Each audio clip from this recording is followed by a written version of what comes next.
Bom dia, irmãos. Para estarmos iniciando o culto, vamos estar abrindo nossas Bíblias em Jeremias 29:11, que diz: Porque eu bem sei os pensamentos que penso de vós, diz o Senhor, pensamentos de paz e não de mal, para vos dar o fim que esperais. Agora vamos estar aqui uma palavra de oração com o irmão Sueli. Oremos. Senhor nosso Deus, os Pai que estão no céu, eu lhe agradeço, ó Pai, por mais um dia nos deste hoje. Que o Senhor esteja abençoando cada um, ó Pai, que está ouvindo, ó Pai, este culto. Te peço também pelo culto que teremos à noite, ó Pai, que seja para a honra e glória do seu santo nome. Que tudo seja feito conforme a tua vontade, Pai. Também te peço pelo estudo que teremos, que seja, ó Pai, vindo de encontro, ó Pai, os nossos corações e que possamos pôr em prática, ó Pai, tudo que aprendemos, ó Pai. Muito obrigado por tudo, livre de todo mal, e que te oramos em nome do seu Filho amado Jesus. Amém. Vamos estar agora abrindo nosso canto cristão, do hino 536, que logo após estarei passando a palavra para o pastor, que estará dando o estudo dessa manhã. Jesus amado, escuta a nossa petição e dá-nos teu auxílio às horas da lição. No templo dos estudos, ensina-nos a estar com grande diligência, cada um em seu lugar. Concede-nos cuidado e dá-nos mansidão, ouvindo nosso Mestre com doce atenção. Amemos uns aos outros com verdadeiro amor e sempre obedeçamos ao grande Salvador.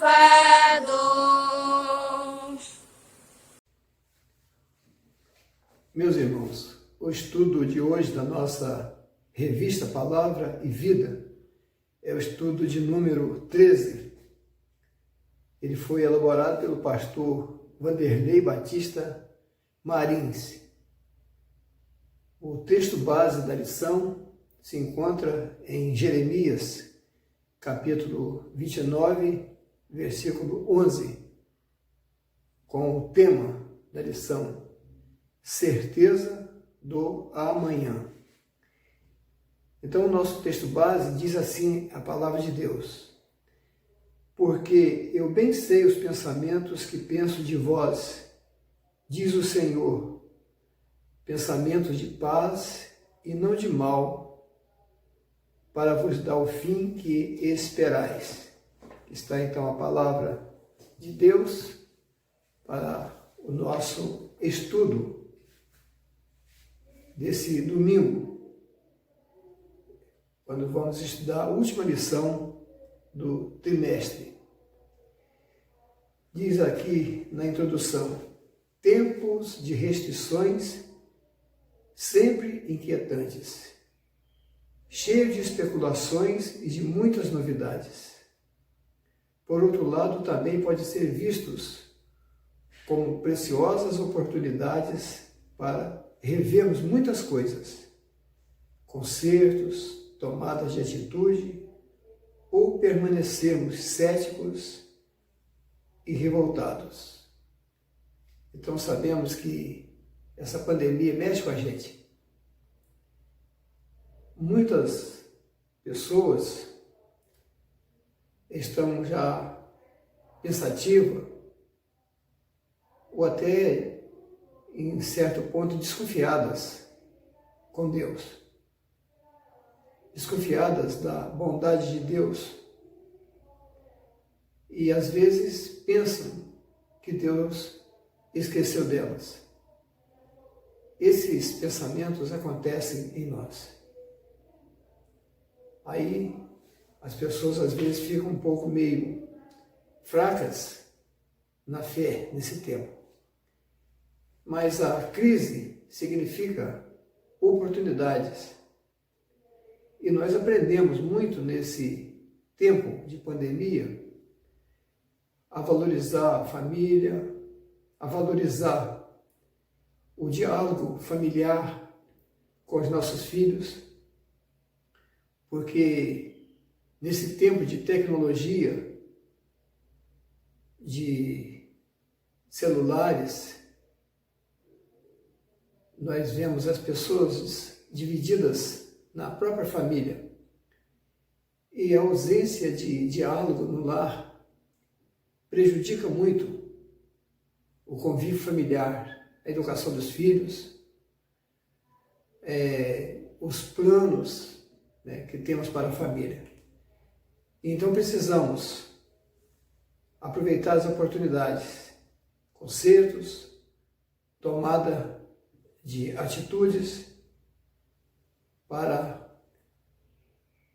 acertar nesse tempo que às vezes leva a pessoa a duvidar e a ficar um pouco meio fraco na fé. O povo de Israel, no contexto do capítulo 29 do livro de Jeremias, deixou de honrar ao Deus Todo-Poderoso, menosprezou a palavra do Eterno na voz de seus profetas, serviu e adorou falsos deuses, prostituiu a fé. Por isso, a disciplina veio em forma de dominação estrangeira, cativeiro e humilhação internacional. Em meio a toda essa desolação, apesar do povo ter abandonado a Deus, ele não o abandonou. Por isso, mais uma vez, lhe estendeu a mão. O Senhor revela seus propósitos através de uma carta enviada pelo profeta Jeremias. Todo sofrimento vai passar. Existe um amanhã garantido dentro da vontade e bondade do Senhor. É o alvorecer da esperança. Mas enquanto o dia da vitória não chega, algumas atitudes precisam ser tomadas. O conteúdo da carta que o povo recebeu na Babilônia desafiava-os à certeza do amanhã. Então, o povo estava parado, sem atitude. E a carta veio dizer, olha, vocês pecaram contra Deus, vocês se prostraram aos pés dos ídolos, vocês abandonaram a palavra de Deus, abandonaram as profecias que Deus enviou para vocês através do profeta. E vocês foram exilados. Mas eu não esqueci de vocês, não. Deus disse, eu não esqueci de vocês. E vocês precisam tomar atitudes, que eu tenho um momento certo para agir. Na hora certa, eu vou tirar vocês desse sofrimento. Eu vou livrar vocês, vou libertar vocês dessa escravidão. Mas precisam ter coragem e precisam tomar atitude, tendo a certeza no amanhã. Ponto 1. Certeza que motiva investimentos no presente. Está aqui no versículo 4 a 7. Independentemente das situações vividas, não podemos perder o trem do futuro. Não podemos perder o trem do futuro. O desafio é focar além dos problemas, investir no presente e confiar verdadeiramente no Senhor. Salmo 125, 1. Os que confiam no Senhor são como o monte de Sião, que não se abalam, mas permanecem para sempre. O povo precisava reagir, construir, a partir da sua realidade, as bases para o futuro revelado por Deus. Então, o desafio é focar além dos problemas, investir no presente e confiar verdadeiramente no Senhor. Os que confiam no Senhor são como um monte Sião, que não se abalam, mas permanecem para sempre. O profeta Jeremias fala ao seu povo que estava exilado, vivendo as durezas do cativeiro e marcado por volta, ausência de expectativas. Salmo 137. Para que agisse com normalidade, aquela agora era a realidade deles. Um novo dia iria raiar, mas enquanto não acontecia, era preciso viver. O que isso significava naquele momento? A resposta está em Jeremias 29, 5 e 7. Conselhos preciosos para o povo, não agir como se estivesse arruinado, mas que tudo era uma questão de tempo. O povo conheceria o poder restaurador de Deus, que utiliza o resultado de todas as coisas e aplica para o bem dos seus filhos. Aplica para o bem do seu filho. Todas as coisas contribuem para o bem daqueles que amam a Deus. E o investimento continua. Precisava também se entender ao plano espiritual de forma ampla e até inusitada. Investir numa vida de oração e, mais desafiador ainda, orar por aquela terra de servidão, pelos adversários e promover a paz daquela cidade. Tinham que entender que aquela cidade era o que eles tinham no momento. Era o lugar onde a vida teria prosseguimento e não seria possível ter um amanhã diferente se ainda continuasse com pessoas presas ao passado de revolta, ódio e vingança. Jeremias antecipa a mensagem dos evangelhos, Mateus 5,44. A Babilônia era apenas uma vara com a qual Deus estava disciplinando o seu povo. Disciplina é diferente de castigo. Disciplina. O pessoal precisava aprender a lição. Isso era uma forma de eles aprenderem a lição. Foi uma disciplina dura, disciplina rígida. No Velho Testamento nós vemos a disciplina rigorosa. Tínhamos disciplina rigorosa. Nós temos agora na nossa nova aliança, na dispensação da graça, as disciplinas básicas que nós conhecemos como igreja, que é a disciplina formativa, que é aquela que a pessoa ensina a palavra de Deus, lendo a Bíblia, estudando na escola bíblica dominical. Essa é a disciplina formativa. A disciplina corretiva existe também. É uma disciplina que a pessoa chama o irmão quando ele está cometendo algum deslize, quando ele está descumprindo a palavra de Deus no seu viver diário, vivendo ainda o desejo do homem, vivendo no mundo, vivendo no pecado, praticando coisas que não convêm a crentes, a salvos. Então, a disciplina vai corrigir esse irmão, dizendo: não, irmão, você está errado, com a palavra de Deus, com a exortação da palavra de Deus, para que esse irmão seja ganho novamente para o reino de Deus. E a disciplina cirúrgica, a disciplina que não pode mais deixar a pessoa, se ele insistir no erro e insistir ainda inclinado para o pecado. Então, é a disciplina cirúrgica. Mas a disciplina antigamente era rigorosa. E essa disciplina aqui foi uma disciplina, no caso, formativa e corretiva para aquele povo. Os exilados deveriam adquirir um conhecimento das coisas importantes que a vida na Babilônia poderia proporcionar. Deus não queria que o seu povo ficasse à margem do progresso, vivendo apenas como escravos, inúteis, mas que aprendessem a lidar com os negócios, com o comércio. Chegaria o tempo do retorno e então levariam com eles as experiências adquiridas. Deus estava preparando o seu povo para um novo tempo. Então eles precisavam aprender muito, porque o povo de Deus tinha a promessa de ser uma grande nação. E para isso eles precisariam aprender todas as técnicas, tudo a respeito de um reino bem preparado, bem estruturado.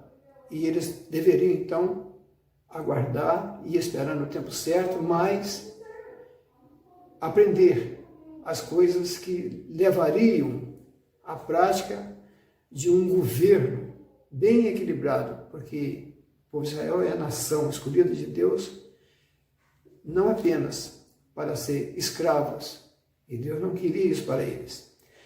Quando investiam na vida espiritual, conseguiram vencer o medo e afirmar como Neemias, um dos exilados: um homem como eu fugiria.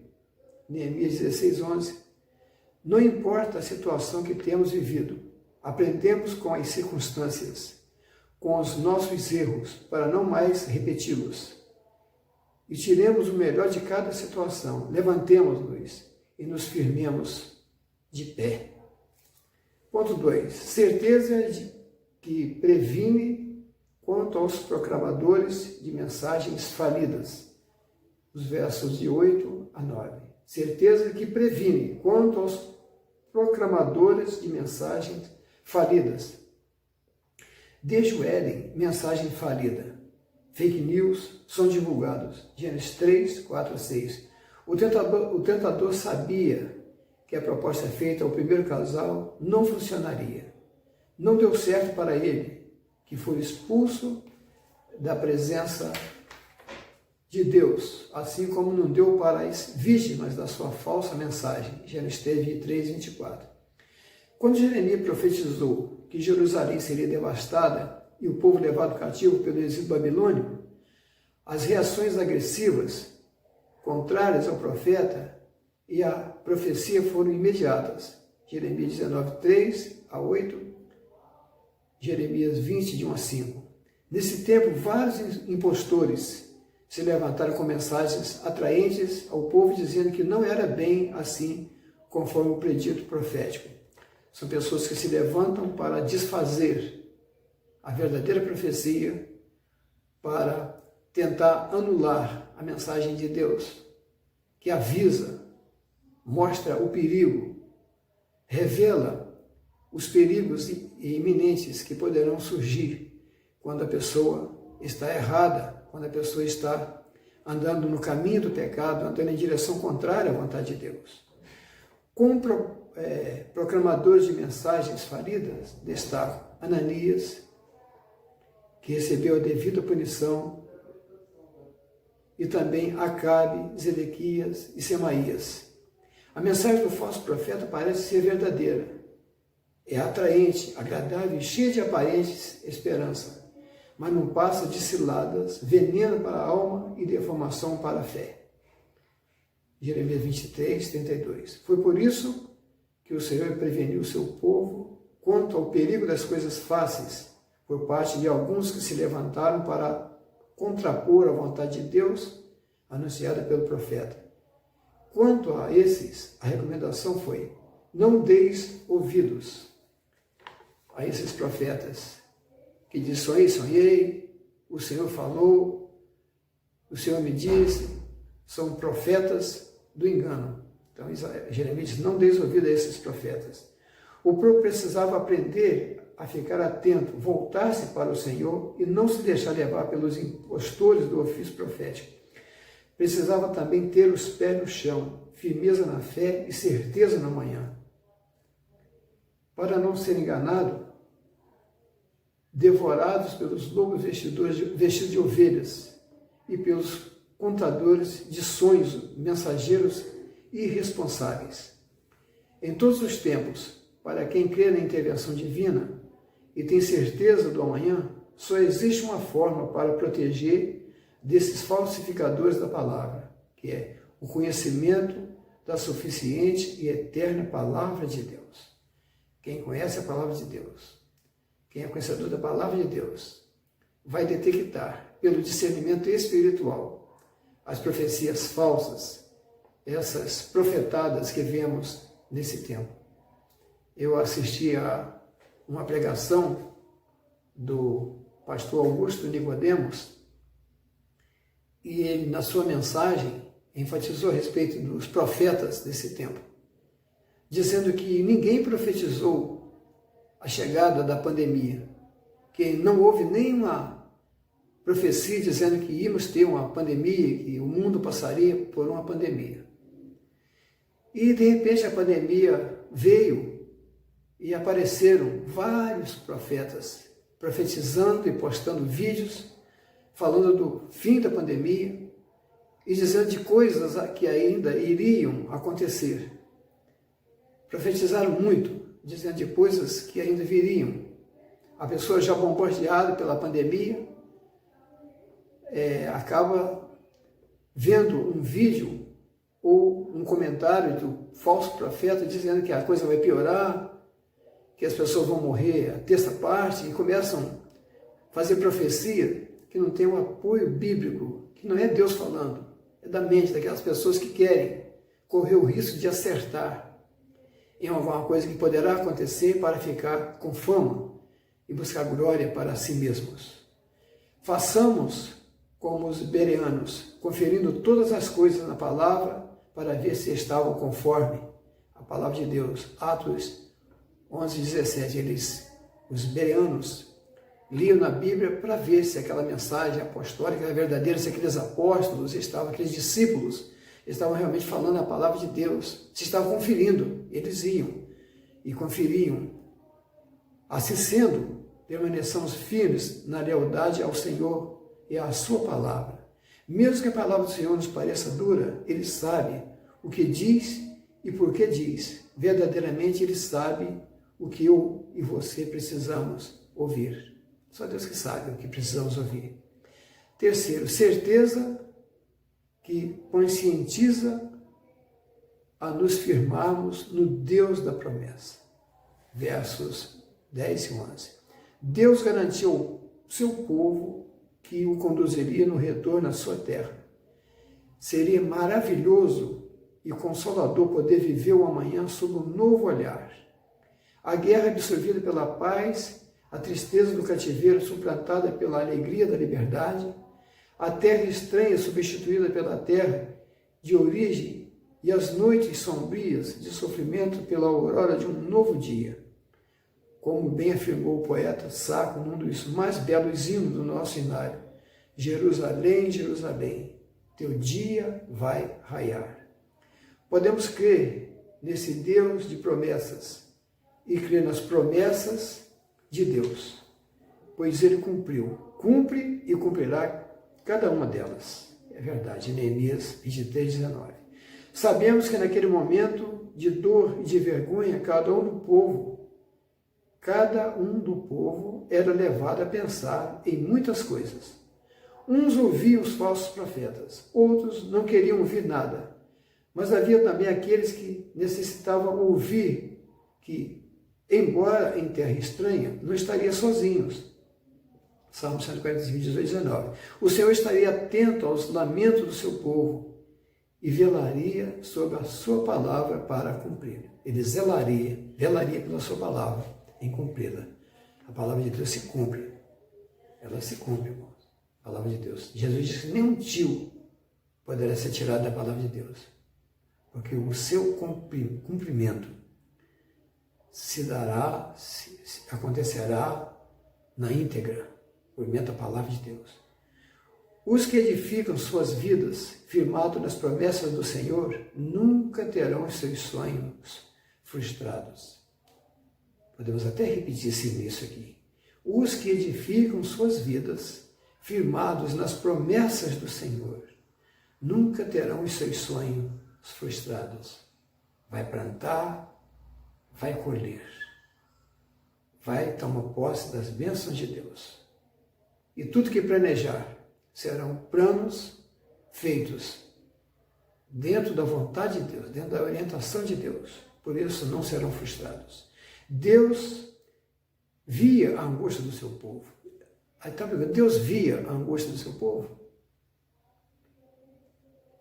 Estamos certos que sim, mas o objetivo era disciplinar e não destruir. Só quem ama é capaz de disciplinar.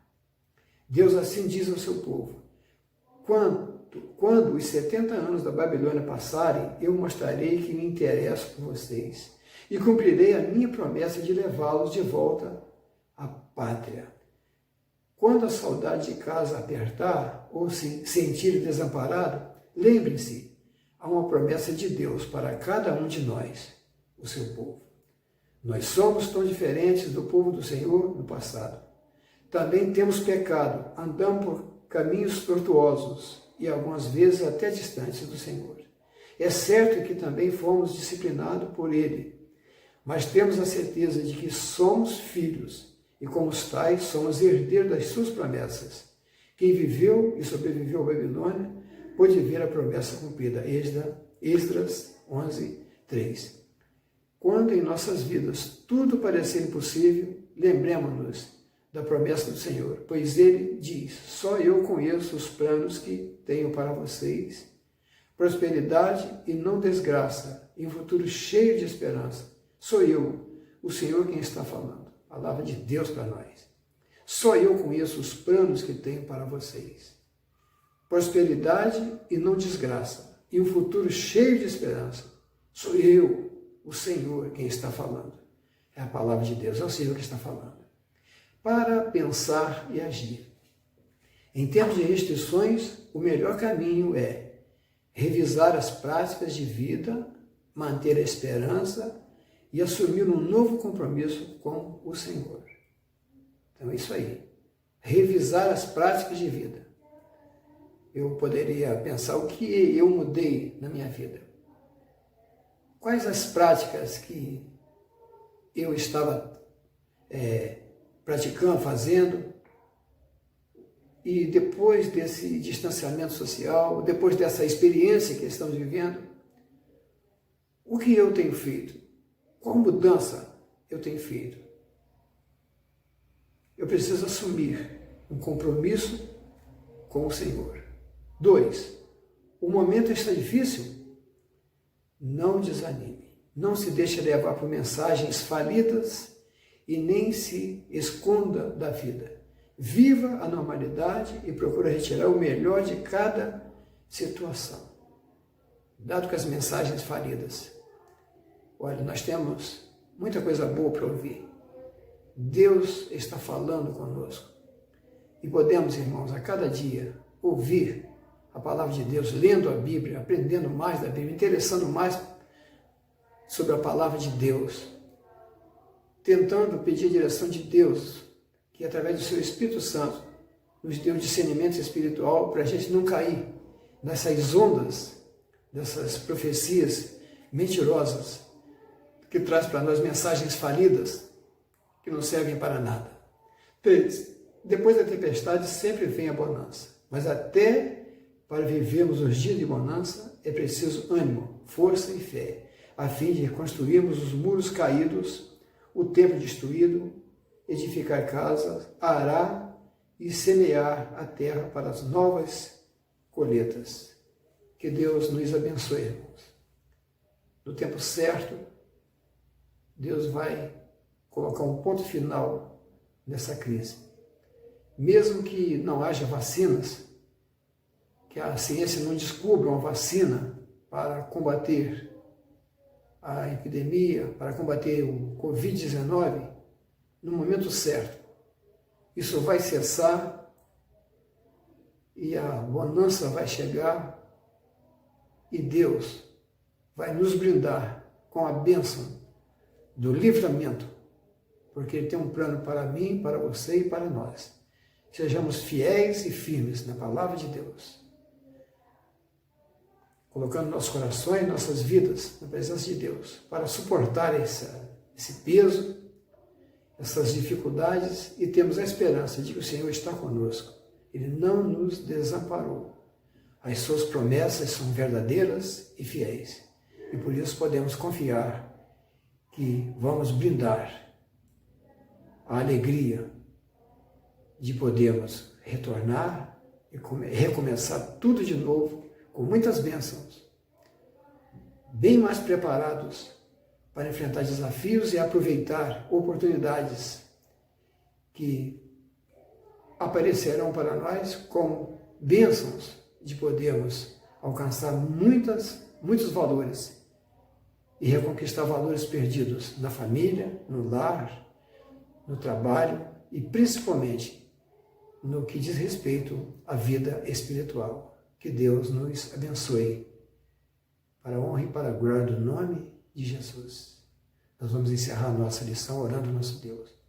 Querido Deus, nosso Pai amado, muito obrigado pela mensagem da Tua Palavra, por esse estudo, Senhor nosso Deus, pelos pastores, Senhor nosso Deus, irmãos que prepararam esse trimestre durante essa pandemia. Nós entregamos nas mãos do Senhor a vida dos Teus servos, a vida das igrejas batistas de nosso país, Senhor nosso Deus, cada líder, cada igreja, Senhor nosso Deus, cada membro, que o Senhor possa nos abençoar a Igreja Batista de Surubi, meu Deus, para que possamos marchar firmes nessa marcha de fé, Senhor nosso Deus, nessa marcha de esperança, Senhor nosso Deus, acreditando na bondade e na fidelidade do nosso Deus, que não nos desamparou, nos permitiu sofrer os sofrimentos presentes, mas brevemente, no tempo dele, ó Pai, o Senhor, no seu tempo,